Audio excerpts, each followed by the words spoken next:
Vous venez d'acheter une nouvelle plante? Félicitations.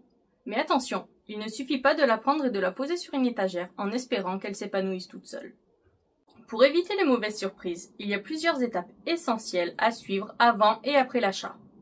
Inspection, quarantaine, rempotage. Aujourd'hui, on passe en revue tout ce que vous devez faire pour garantir une belle vie à votre nouvelle plante. Avant même de sortir votre portefeuille, prenez le temps d'examiner votre future plante sous toutes ses coutures. Une inspection minutieuse pourra vous éviter bien des tracas.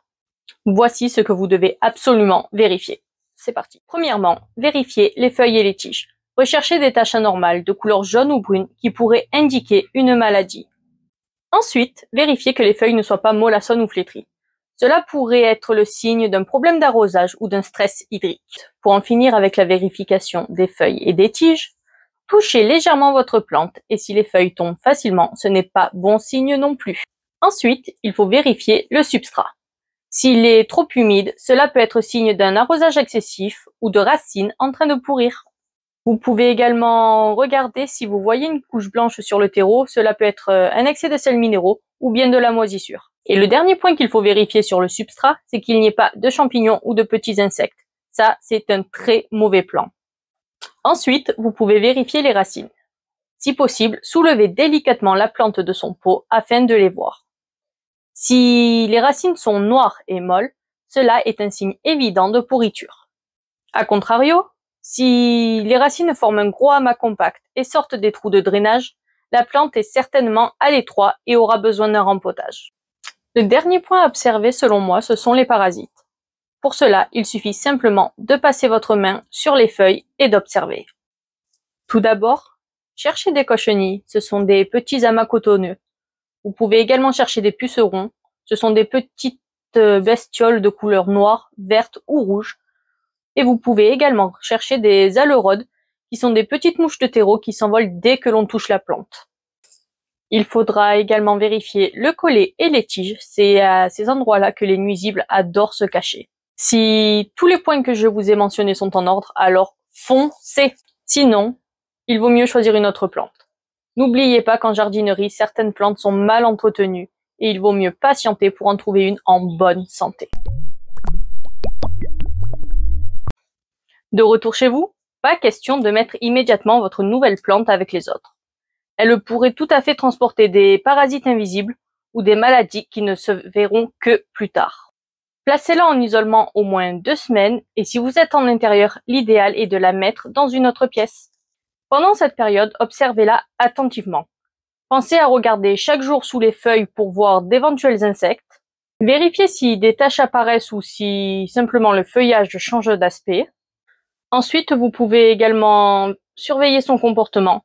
Si la plante fane rapidement, c'est sûrement dû à un stress lié au transport.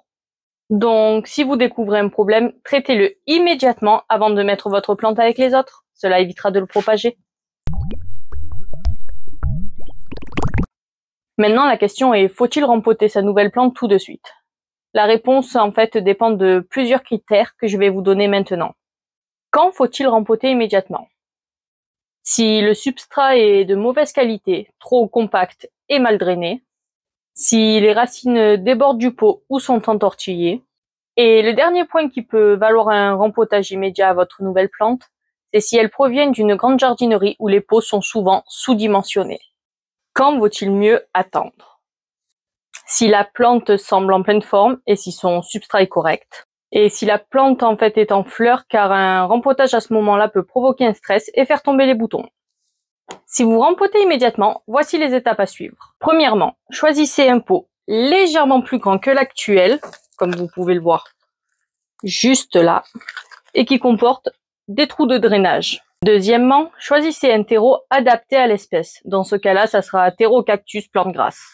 Troisièmement, dépotez avec précaution en secouant légèrement la plante afin de décoller l'ancien terreau des racines.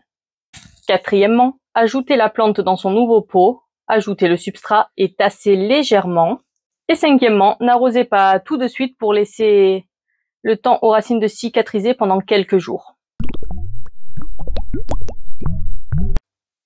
Une fois la quarantaine terminée, il ne reste plus qu'à intégrer votre plante avec les autres, mais tout en douceur.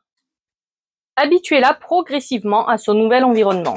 Si vous l'exposez de manière trop rapide à un trop grand ensoleillement, elle peut brûler. D'ailleurs, en ce qui concerne l'acclimatation au soleil, j'ai déjà fait une vidéo là-dessus et je vous le mets en petit i, juste là. Observez-la pendant les premières semaines. Si elle jaunit, si les feuilles tombent ou si elle pousse anormalement vite, adaptez ses conditions de culture. Faites un premier arrosage en fonction des besoins spécifiques de la plante.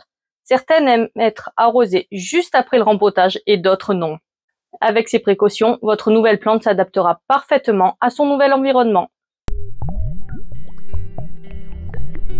En résumé, acheter une nouvelle plante n'est pas juste une question de coup de cœur. Une bonne inspection, une quarantaine, un éventuel rempotage et une adaptation progressive et vous aurez une plante en pleine forme pour longtemps. Et vous, avez-vous des rituels spécifiques lors d'achat de nouvelles plantes? Si jamais c'est le cas, n'hésitez pas à me le mettre en commentaire. Pensez aussi à vous abonner et à liker pour plus de conseils sur les cactus et les succulentes. À très bientôt sur Succulente Compagnie.